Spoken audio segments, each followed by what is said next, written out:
Vice chancellor بے نظیر بھٹو شہید Lyari university محترم ڈاکٹر امجد سراج میمن صاحب، انور شعور صاحب، خالد معین صاحب، توقیر تقی صاحب، مدثر صاحب اور ہمارے دوست جو ہیں جو یہاں اسٹیج پہ تشریف رکھتے ہیں وہ، اور تمام اساتذہ کرام اور اس کے علاوہ طلباء و طالبات، مجھے یہ موضوع دیا گیا ہے کہ ادب کی عصر جدید میں کیا ضرورت ہے۔ دیکھیے، پہلے تو یہ سمجھنا ضروری ہے کہ ادب کیا چیز ہے۔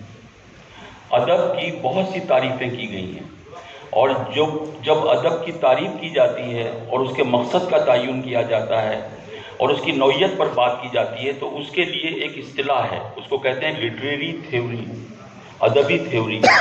یہ باقاعدہ ایک مضمون ہے، بہت سی ایسی کتابیں لکھی گئی ہیں، اے بی سی آف لٹریچر، ادب کیا ہے، شیلے نے لکھا، کیٹس نے لکھا، ورڈز ورتھ کا مضمون ہے، ہمارے یہاں لوگوں نے لکھا کہ ادب کیا چیز ہے۔ ادب کی ایک تعریف ایسی ہے جس پہ سب متفق ہیں، وہ تعریف ہے انسانی تجربات کے جمالیاتی اظہار کا نام ادب ہے۔ جب انسان اپنے تجربات کا ایستھیٹک ایکسپریشن کرتا ہے تو وہ ادب ہے۔ یعنی ادب کی بنیادی قدر جو ہے جمالیات ہے، حسن جو ہے، حسن بیاں جو ہے، اسلوب جو ہے، اس کا جو طرز ادا ہے، وہ ادب کی سب سے طاقتور ترین چیز ہے۔ ایک بار میں جوش ملیح آبادی صاحب سے ملنے گیا، ایک کافی رات گزر چکی تھی، تو وہ سرور بارہ بنکوی کے ساتھ بیٹھے ہوئے تھے، تو ان سے گفتگو کر رہے تھے۔ جب میں گیا تو کہنے لگا بھائی ان صاحبزادے سے بھی پوچھیے وہ سوال جو میں نے آپ سے پوچھا ہے۔ میں نے کہا وہ کیا سوال ہے؟ انہوں نے کہا بتائیے، ادب میں مواد اہمیت رکھتا ہے، نفس مضمون اہمیت رکھتا ہے، یا اس کا اسلوب اہمیت رکھتا ہے؟ کیا چیز ہے جو ادب کو ادب بناتی ہے؟ تو وہ جو گفتگو ہوئی، میں نے تو جو جواب ایک میرے ذہن میں تھا میں نے دیا، اس کو بیان کرنا مقصود نہیں ہے۔ اس گفتگو کا حاصل جو جوش صاحب نے بیان کیا وہ یہ بیان کیا کہ اسلوب بنیادی چیز، کیونکہ خیالات تو بہت بڑے بڑے فلسفیوں کے پاس بھی ہوتے ہیں، بڑے دانش مندوں کے پاس ہوتے ہیں، بڑے اساتذہ کے پاس ہوتے ہیں، وہ ان خیالات کا اظہار اپنی تقریر میں، اپنی تحریر میں کرتے ہیں، لیکن وہ ادب نہیں ہوتا۔ مقدمہ شعر و شاعری میں حالی نے دو لفظ لکھے ہیں، ایک لفظ لکھا ہے ورسیفیکیشن، ایک لفظ لکھا ہے پوئزی یا پوئسی، جو بھی اس کا تلفظ ہے، یعنی شعریت اور نظم۔ یعنی قوت ناظمہ ایک الگ چیز ہے، آپ جنگ اخبار مجھے دیں، میں پورا نظم کر کے آپ کو دے دوں گا، لیکن وہ ادب نہیں ہے۔ ادب وہ ہے جس میں وہ شعریت پائی جاتی ہے۔ یہ پوری بحث مقدمہ شعر و شاعری میں، اور طویل بحث ہے، اور بہت بڑے بڑے انہوں نے عربی کے، فارسی کے اور مغربی حوالے بھی حالی نے دیے۔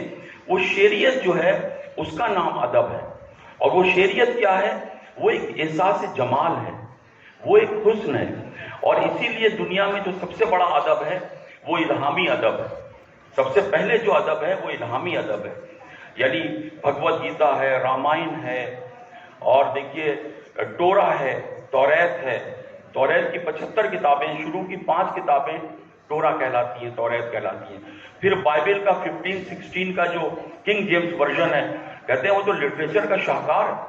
کیا اس میں وکٹورین زبان لکھی گئی ہے، کیا اس میں استعارے ہیں، کیا اس میں تشبیہیں ہیں۔ پہاڑی کا خطبہ پڑھیے جیسس کرائسٹ کا، تو آپ حیران ہو جائیں گے کہ یہ کیسا پیس آف آرٹ ہے۔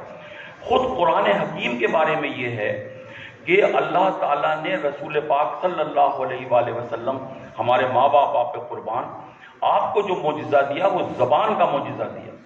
دیکھیے ہر عہد میں ہر نبی کو وہ معجزہ دیا گیا جو اس زمانے کا سب سے مقبول علم تھا۔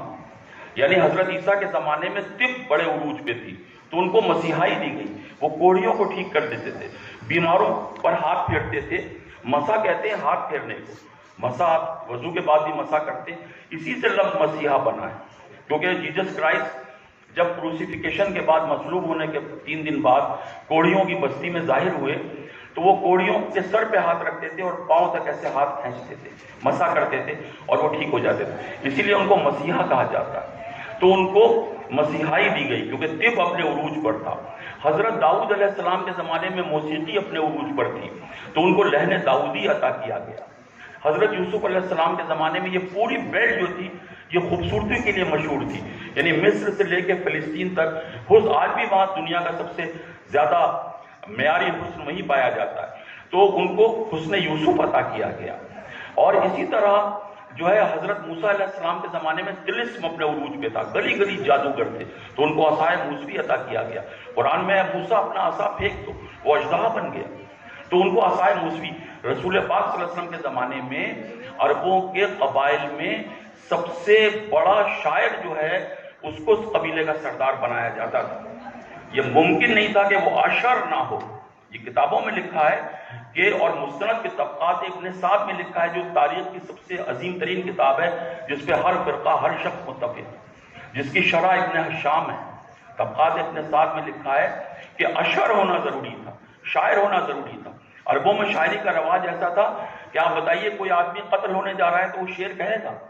تاریخ کربلا میں اور مقاتل میں ایسے شعر ہیں کہ جب امام حسین گھوڑے پہ سوار ہو رہے تھے انہوں نے فی البدی یہ شعر کہا، وہ اشعار لکھے ہوئے۔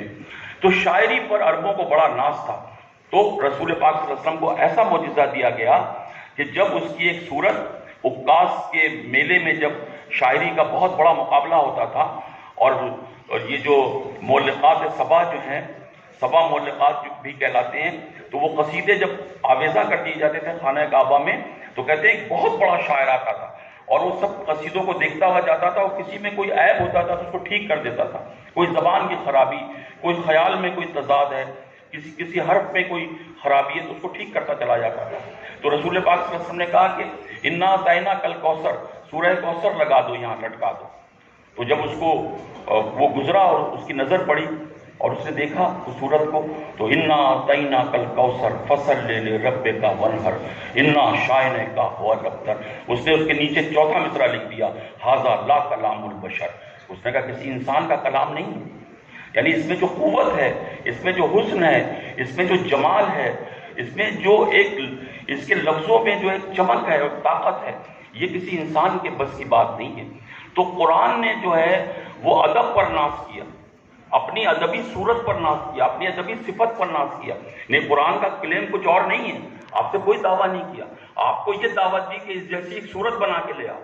یہ کیا بات ہے؟ یہ اس کی ادبی شان ہے۔ یعنی ادب ایک ایسی چیز ہے جو آپ کی شخصیت کا اعتبار قائم کرتی ہے، آپ کے احساسات، آپ کے جذبات کو ریفلیکٹ کرتی ہے، اور پوری انسانیت کے جذبات کا اور احساسات کا ریکارڈ ہے۔ ابھی یہاں یہ بات کسی نے کہی کہ ادب جو ہے وہ ایک تاریخ ہے۔ ہاں، ادب ایک تاریخ ہے، بلکہ یہاں تک کہا جاتا ہے کہ اگر دنیا کی ساری تاریخ مٹا دی جائے، دیکھیے انسانوں کے پاس 4000 سال کی لکھی ہوئی تاریخ موجود ہے۔ 4000 سال سے پہلے کی جو چیزیں ہیں ان کو پری ہسٹورک ایرا کہتے ہیں، اس کو عہد عتیق کہتے ہیں، اینشنٹ پیریڈ کہتے ہیں، یا زمانہ ما قبل تاریخ کہتے ہیں۔ اس کو جاننے کا ہمارے پاس کوئی طریقہ نہیں ہے سوائے اینتھروپولوجی کے، جو علم الانسان کہلاتا ہے۔ 5000 سال پرانی موہن جوداڑو کی تہذیب ہے، آج اس کی تحریر ہم نہیں پڑھ پاتے، آج اس کے بارے میں بہت سے سوالات ہیں جو تشنہ جواب ہیں۔ تو 4000 ایئرس کی ہسٹری انسانوں کے پاس ریٹن فارم میں موجود ہے۔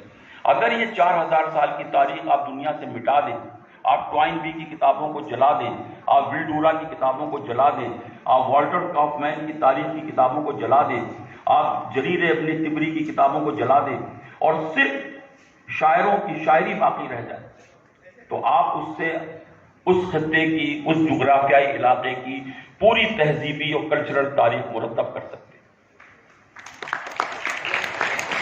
آپ دیکھیے کہ اورنگزیب نے اپنے بھائیوں کو قتل کیا، دارا شکوہ کو، جو بہت روشن خیال شخص تھا، تاریخ میں روشن خیالی کے حوالے سے ہمیشہ زندہ رہے گا، اس کو اپنے ہاتھ سے قتل کر دیا۔ اپنے بھائی مراد کی آنکھوں میں جلتی ہوئی سلائیاں پھیر دی اپنے ہاتھ سے اورنگزیب عالمگیر نے۔ 1707 میں اس کا انتقال ہوا، اور ایک عجیب و غریب آرتھوڈاکس ایک شخص تھا وہ، اور کچھ خوبیاں بھی تھیں اس میں، ان کا بھی بیان ہے تاریخ میں۔ تو اپنے ہاتھ سے جلتی ہوئی سلائیاں آنکھوں میں پھیر دی۔ میر تقی میر نے شعر لکھا کہ شہاں کے کوہل جواہر تھی خاک پا جن کی۔ کوہل کہتے ہیں سرمے کو، آنکھوں میں سرما لگایا جاتا ہے نا۔ شہاں کے کوہل جواہر تھی خاک پا جن کی، انہی کی آنکھوں میں پھرتے سلائیاں دیکھی۔ دیکھیے، تاریخ کو شعر میں ڈھالنا، تاریخ کو فکشنائز کرنا یہ کریٹو آدمی کا کام ہے. تاریخ کو تاریخ کی طرح آپ لکھتے ہیں تو وہ ادب نہیں ہے. ابھی آپ کے دریا کا حوالہ دیا، 2500 سال کی تاریخ ہے اس میں، لیکن وہ تاریخ فکشنائز ہو گئی ہے، اور ایسی فکشنائز ہوئی ہے کہ کسی نے کہا کہ یہ فکشن حقیقت سے زیادہ قیمتی ہے اور حقیقت سے زیادہ حقیقی ہے، کیونکہ اس میں انسانی رشتے، تہذیبی رویے، سب کچھ آپ کو اس میں جو ہے وہ ملے گا.